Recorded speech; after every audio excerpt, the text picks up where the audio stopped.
Okay, so let's talk about a problem that's, well, it's probably pretty familiar to a lot of us. It's the story of a brilliant inventor who can literally wrap his head around quantum physics, but for the life of him can't figure out his own bank account.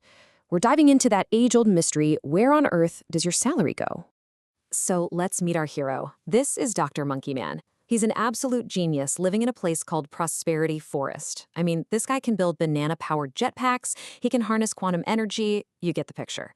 But here's the kicker. For all his success, his friends have this little nickname for him. They call him the richest poor monkey in the kingdom. Ouch.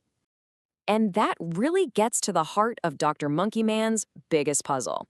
And let's be honest, maybe it's a puzzle you've tried to solve too, right? Why is it that a perfectly good salary just seems to, poof, vanish into thin air before the month is even over? So for our hero, this whole problem isn't random.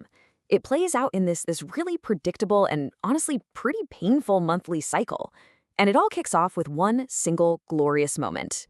Ah yes, payday. 100,000 banana coins just drop into his account. And what happens next? Well, it immediately kicks off his famous salary dance. You can just picture it, right? A wild mix of pure joy and maybe a little bit of madness. And that dance is always followed by a massive shopping spree on Banana Cart for all the latest and greatest gadgets. And here's where you can really see the pattern laid out. Week 1, it's a total blur of spectacular spending sprees, fancy dinners, all the new tech. But then week 2 rolls around and the party starts to slow down. A lot. By week 3, he's literally counting coins just to buy batteries for his inventions. And by week 4, that fridge is just empty. It's an echoing void. The crazy thing is, he knows this pattern. He absolutely hates it, but he just feels powerless to break the cycle. And this is him hitting rock bottom. Just slumped over his blueprints, feeling completely and utterly defeated. It's that moment of despair that I think a lot of us can probably relate to on some level. But right then, just as he's about to give up all hope, a visitor shows up. A visitor who is about to change everything. And in walks Meerkat Maven. She's known throughout the jungle as the most respected financial alchemist around. She takes one look at the chaos, the piles of bills, and our brilliant inventor's despair, and she offers him a totally different way of thinking about his money. Okay, so this is huge. Maven shows him the formula that pretty much everyone uses, right? You get your salary, you subtract your expenses, and whatever's left over, well, that's your savings. But she tells him that formula is a total disaster. The right way, she explains, is to flip it on its head. It's salary minus savings equals expenses. Think about that for a second. You decide what you're going to save first, and then you just learn to live on what's left. And this gets to the core idea. It's the principle of pay yourself first. The whole idea is that you have to stop treating your savings like some optional leftover. Instead, it becomes the single most important bill you pay every month. I love this way of putting it. It's like the rent you pay to your own destiny, to your future self. Now, of course, advice is easy, right? It's putting it into practice that's the really hard part. So Meerkat Maven doesn't just drop this formula on him and walk away. Oh no, she issues a challenge, a truly life-changing challenge. So here's the challenge, and it sounds kind of impossible at first. The second his salary arrives, he has to immediately transfer half of it. Yep, a full 50%, into a vault that he absolutely cannot touch. We're not talking about a few crumbs here. This is a huge chunk of his income. And then he just has to figure out how to live on the rest. And believe it or not, he actually does it. You can just imagine him gritting his teeth as he makes the transfer. And it feels awful, like he's cutting off a limb. His immediate thought is just pure regret.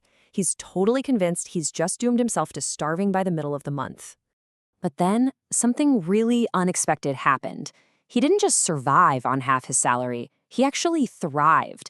That smaller budget, it forced him to get creative. He started cooking at home more, he started fixing his broken gadgets instead of just buying new ones. But the biggest change, that constant end-of-month anxiety, it just completely vanished. For the first time, he knew he was okay because he had this huge safety net tucked away. And this is where the story gets even bigger, because this one simple change in his own personal habits, well, it started this massive ripple effect that went way beyond just his own tree lab. See, being an inventor, DrMonkeyMan did what inventors do best. He built a solution. He automated the whole thing. So at the big annual Innovation and Wealth Summit, he unveils his latest creation. It's an auto-split safe.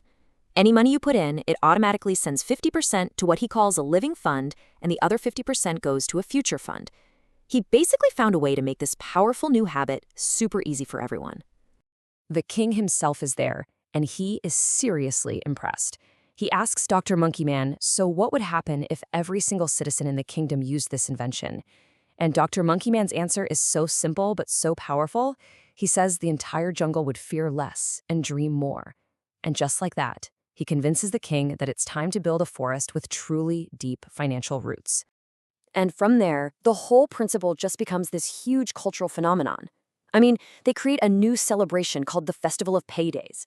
You start seeing these catchy phrases and memes spreading all through the jungle. Things like, be your future's boss, and split it or lose it.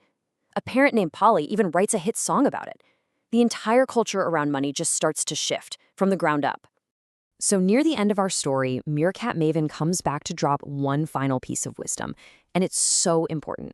She explains that financial freedom, this whole saving thing, it isn't about hoarding a pile of coins. It's about building options for yourself. It's about giving yourself the power to make big choices, like, say, funding a dream invention, without being totally paralyzed by fear. So in the end, DrMonkeyMan doesn't just solve his own money problems, he becomes a financial hero. And his final realization is, it's really profound. He finally gets that this whole habit, saving first, it isn't really about the money at all. It's a statement of self-respect. It's a way of telling yourself, you know what, I value my future enough to actually pay for it today. And that really brings us to the ultimate takeaway from this whole story. Real wealth, it isn't about how much you earn. It's not about the size of your paycheck. It's about how long your money stays with you, to serve you and your goals. So that leaves all of us with a pretty simple but really powerful question to think about. When your salary finally comes in, after all the hard work you've put in, who are you paying first?